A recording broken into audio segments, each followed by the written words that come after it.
In fairness, marami ang natuwa at na-excite sa muling pagkikita ng dating magjowang sina Dingdong Dantes at Karil sa episode ngayong araw ng It's Showtime.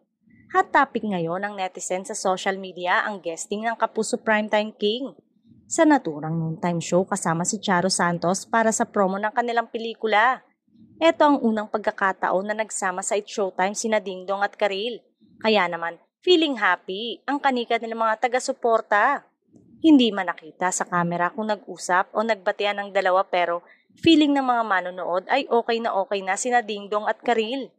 Matatanda ang 3 years ding tumagal ang relasyon ni na Karil at Dingdong hanggang sa maghiwalay nga taong 2008.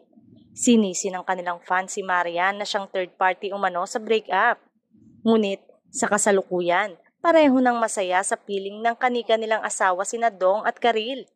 Inaabangan naman ngayon ang magiging reaksyon ni Kapuso actress Marian Rivera dahil trending ito sa lahat ng social media kaya malabo umanong hindi maintriga si Marian tungkol dito.